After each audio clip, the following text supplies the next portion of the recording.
Olá, povo! Bem-vindos à nossa aula de História do nono ano. Eu sou o professor Marlon, junto comigo e com você tá aqui a Jéssica, dê um oi para ela.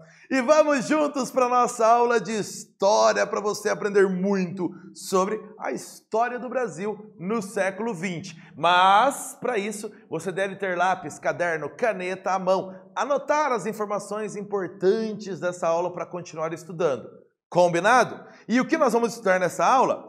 Nós vamos entender um pouco como foi o governo de João Goulart, que começou de uma maneira bem conturbada, com sérias ameaças aí à democracia no Brasil, e teve um contexto político muito difícil no início dos anos 60. Então vamos falar sobre o governo de João Goulart enquanto presidente do Brasil. Mas, para a gente começar, duas questões aí tranquilinhas para você se aquecer para a nossa aula e para você relembrar o governo anterior a João Goulart, o governo de Jânio Quadros.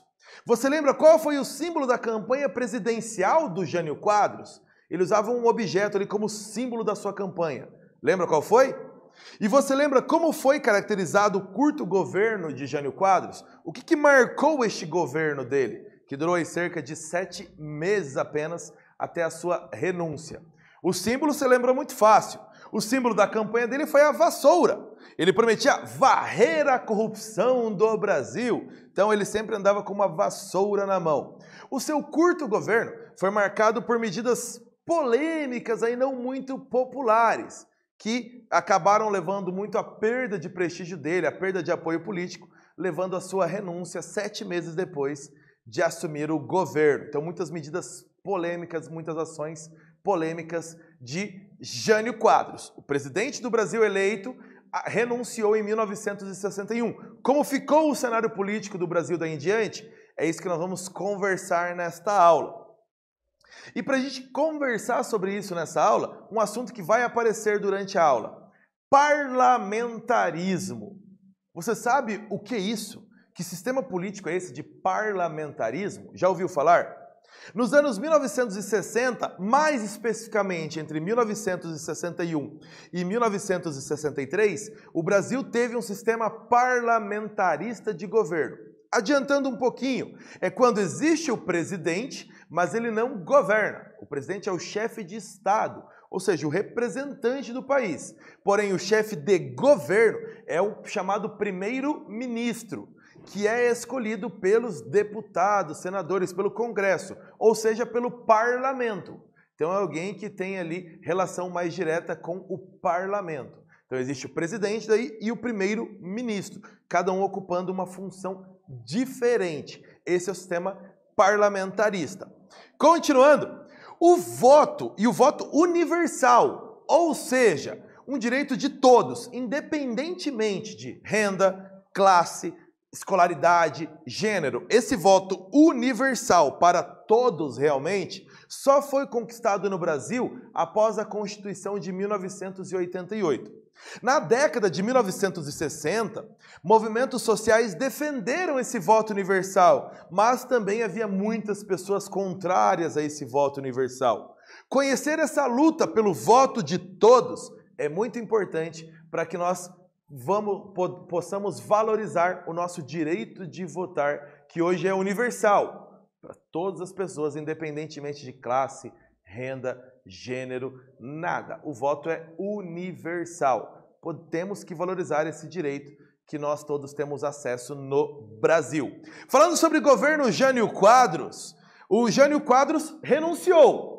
Então ele chegou neste governo muito polêmico e renunciou. E o seu vice, João Goulart, no momento da renúncia, estava em visita oficial à China. E isso já é um problema aí para João Goulart assumir o governo. Por quê? Contexto de Guerra Fria, a China era um país socialista. E o vice-presidente do Brasil, que deveria tomar posse naquele momento, estava visitando um país socialista. Então isso já deu margem para a oposição. Qual a oposição? A UDN, os ministros militares que eram alinhados aos Estados Unidos e grandes empresários que eram contrários ao Jango, que é o apelido do João Goulart, tentaram impedir a posse dele. Eles acusavam o Jango de ser ligado ao comunismo internacional e o Brasil então faria parte do comunismo dentro da Guerra Fria.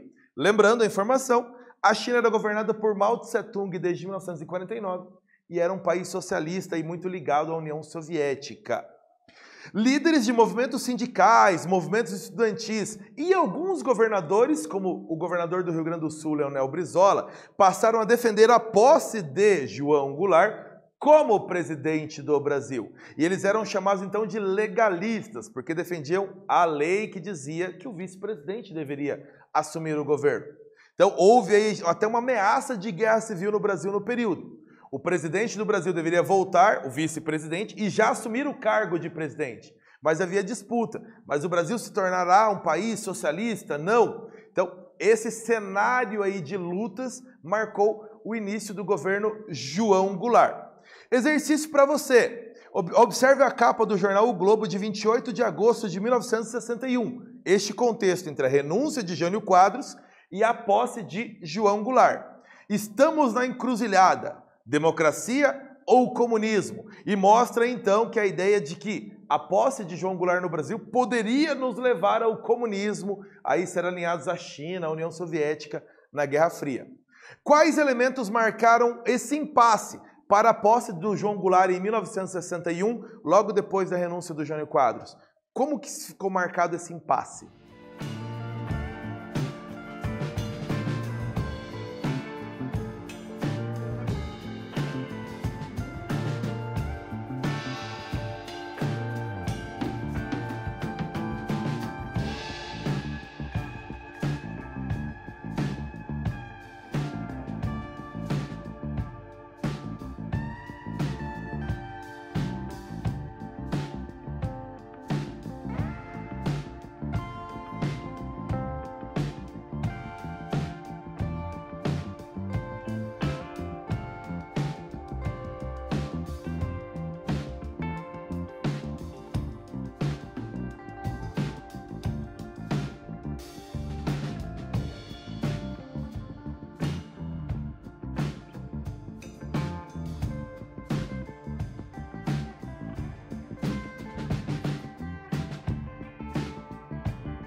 Os impasses para a posse de João Goulart como presidente do Brasil. No momento da renúncia do Jânio Quadros, o João Goulart estava em visita à China, um país aí socialista, final de agosto de 1961, 25 de agosto de 1961. Então, o que fazer a partir daí? Ministros militares ligados aos Estados Unidos, a UDN, principal partido de oposição, e grandes empresários, então, eram contra a posse de João Goulart, porque neste contexto de Guerra Fria que o mundo vivia, o Brasil, segundo eles, poderia correr o risco de se tornar também um país socialista. Então, a sua posse era impedida neste primeiro momento por esta acusação. Qual a solução, então? Como fazer para o Brasil ter um presidente? Como negociar uma solução pacífica para o caso?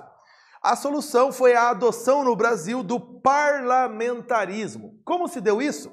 Diante da situação tensa, o João Goulart tomou posse, mas com poderes muito limitados. Foi instituído no Brasil o parlamentarismo, que é o sistema político em que o chefe de governo é o primeiro-ministro, não o presidente. O presidente é o chefe de Estado, ele apenas tem o poder de representar o país. Quem governa, lidera as ações de governo é o primeiro-ministro. Essa articulação foi feita pelo Congresso. A partir daí, o Congresso determinou que a população deveria escolher, ao final aí de alguns anos, qual sistema preferia, a volta ao presidencialismo ou a continuação do parlamentarismo. E o João Goulart passou a articular aí com vários outros elementos políticos para antecipar esse plebiscito, essa escolha popular pela volta do presidencialismo e passou a fazer campanhas, como aqui, chegou a hora de dizer não, que seria a campanha do plebiscito. Sim, continuar com o parlamentarismo ou não, parar agora com o parlamentarismo. E o João Goulart defendia o não, parar com o parlamentarismo para a volta do presidencialismo. Resultado do plebiscito de 6 de janeiro de 1963. Depois aí de 1 ano e 4 meses de parlamentarismo, o não venceu. De cada 10 brasileiros, 8 votaram pela volta do presidencialismo. E o João Goulart, então, voltou a ter todos os poderes de presidente e foi o fim do curto parlamentarismo no Brasil aí de 1 ano e 4 meses. Janeiro de 1963, João Goulart passou também a ser o chefe de governo. Exercícios pra gente. Aqui você observa do lado esquerdo o João Goulart e ao lado dele o Tancredo Neves, deputado por Minas Gerais e primeiro-ministro aí eleito pelo Congresso. Qual foi a solução encontrada, por intermédio do Congresso, para a crise política na posse do João Goulart como presidente?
Problemas para a posse de João Goulart como presidente do Brasil. Qual foi a solução encontrada? O parlamentarismo, uma solução intermediada pelo Congresso Nacional para evitar guerra civil e maiores problemas.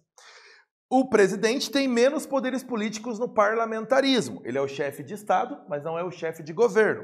Quem lidera o governo é o primeiro-ministro e este primeiro-ministro é escolhido pelos deputados e senadores, ou seja, pelo Congresso. E no caso do Brasil, o escolhido foi Tancredo Neves, deputado federal por Minas Gerais, que se tornou primeiro-ministro entre setembro de 1961, na posse de João Goulart como presidente, até o plebiscito de 6 de janeiro de 1963, quando foi derrubado então o parlamentarismo e o Brasil voltou a ser presidencialista. O João Goulart voltou então a ser não só o chefe de Estado, mas o chefe de governo. O Brasil voltou ao sistema do presidencialismo através desse plebiscito, escolha da população, com cerca de 80% de pessoas favoráveis ao presidencialismo. Então, como foi o governo do João Goulart, o Jango? Como foi o seu governo de fato aí? Problemas com inflação e com greves marcaram o seu governo, desde o parlamentarismo e depois durante o seu governo realmente. Dificuldade política em unir o Congresso, um Congresso que já vinha aí, já dividido desde antes da sua posse, que já vinha com problemas desde o governo de Jânio Quadros, que tinha problemas de relacionamento com o Congresso. Então, havia essa dificuldade de unir o Congresso em torno das pautas do presidente. Ele buscou aproximação com camadas populares e com a classe média.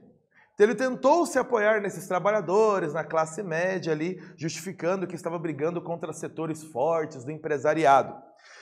O seu governo foi muito marcado pelas chamadas reformas de base, as reformas da estrutura do país, como a defesa da reforma agrária, no setor rural, a defesa da reforma bancária, a reforma administrativa, a reforma tributária dos impostos, a reforma eleitoral e uma ampla reforma educacional que era defendida por ele. E todas essas reformas ainda contribuíram para aumentar a divisão na sociedade, porque alguns viam nessa proposta de tantas reformas no país uma ameaça do socialismo, nesse contexto de Guerra Fria, de que o Brasil estaria caminhando para o socialismo, para se aliar à União Soviética. Então isso dividiu a sociedade. Porém, numa de suas primeiras visitas internacionais, o João Goulart visitou os Estados Unidos sendo recebido pelo presidente John Kennedy. Então, um presidente que seria associado ao socialismo, mas visitando os Estados Unidos. Portanto, essa ameaça ao socialismo que tanto se ventilava à época não se verificava na prática no governo do João Goulart. E essa polarização no país, essa sociedade dividida, foi marcada basicamente por dois lados. Os que eram contrários às reformas de base, as reformas propostas por João Goulart, eram os grandes empresários, parte do alto clero da igreja, os oficiais das Forças Armadas, os grandes jornais e as organizações mantidas com financiamento dos Estados Unidos. Estes grupos eram contrários às reformas de base. E os favoráveis às reformas? Os movimentos sociais que eram organizados, como, por exemplo, o movimento estudantil, o movimento da juventude católica, os movimentos de trabalhadores urbanos, aí liderados pelos sindicatos, e os movimentos de trabalhadores rurais. Então, esses elementos mais ligados às classes mais pobres e à classe média eram até favoráveis às reformas de base. Então, você tinha uma sociedade muito dividida neste momento. Um outro exemplo aí de ajuda ao João Goulart nessas lutas e que contribuiu para a divisão da sociedade foram as chamadas ligas camponesas, esses movimentos de trabalhadores rurais, que defendiam a aplicação dos direitos trabalhistas também para as áreas rurais. Defendiam a sindicalização do trabalhador rural, para que ele pudesse se organizar nas suas lutas por direitos. E defendiam, junto com o presidente João Goulart, uma reforma agrária que limitasse a quantidade de terras que cada pessoa deveria possuir. Então, que era uma defesa do presidente João Goulart, também era uma defesa dessas ligas camponesas, essa união de trabalhadores rurais, reforma agrária.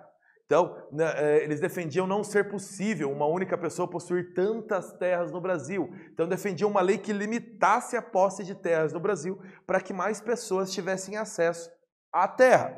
A discussão em torno da reforma agrária ganhou força no governo Jango. O próprio presidente, então, apoiava essas reformas, principalmente a reforma agrária. E aqui, por exemplo, você tem uma manifestação de trabalhadores na tela, em que mostra ali, na lei ou na marra. Então a ideia de que a reforma agrária vai ser feita de qualquer maneira. Você tem cartaz ali de terra ou morte. Então percebam um aumento dessa polarização, dessa divisão mesmo. Queremos a reforma agrária contra um grupo que é totalmente contra uma reforma agrária. Então essa discussão no Brasil se ampliou no governo João Goulart e ficou muito mais polarizada, muito mais dividida na sociedade. Exercícios pra gente. Leia o trecho a seguir comigo. O carro-chefe das reformas era, sem dúvida, a reforma agrária, que visava eliminar os conflitos pela posse da terra e garantir o acesso à propriedade de milhões de trabalhadores rurais. Por que essa proposta da reforma agrária não foi bem recebida pelos setores mais conservadores da sociedade à época?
Esses setores mais conservadores e normalmente donos dessas terras temiam perder a posse dessas terras. E junto a eles, políticos, militares e até civis, eles enxergavam nessa aproximação do governo com os trabalhadores rurais um passo para a implantação do comunismo no Brasil.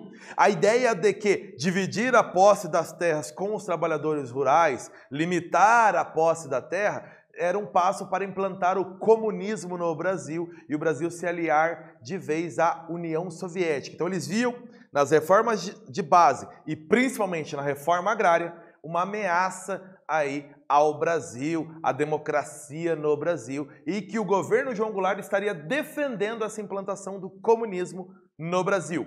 O que você aprendeu nesta aula? A posse de Jango, o João Goulart, como presidente do Brasil foi conturbada. Ele que assumiu o governo após a renúncia de Jânio Quadros, presidente. E nesse cenário todo de grande oposição, de acusações de associação ao comunismo internacional. E a solução encontrada para todo este período conturbado foi feita pelo Congresso Nacional a adoção do parlamentarismo, onde o presidente tem poderes limitados. Porém, em 6 de janeiro de 1963, após 1 ano e 4 meses, houve um plebiscito no Brasil, uma escolha popular, onde a população optou pela volta do presidencialismo. E João Goulart voltou a ter todos os seus poderes de chefe de governo restabelecidos. O governo dele, muito marcado pelas chamadas reformas de base. E essas reformas contribuíram para aumentar a divisão da sociedade, a polarização da sociedade à época. É isso, criança. Ficamos por aqui nessa aula. Bons estudos para você. Tchau, povo!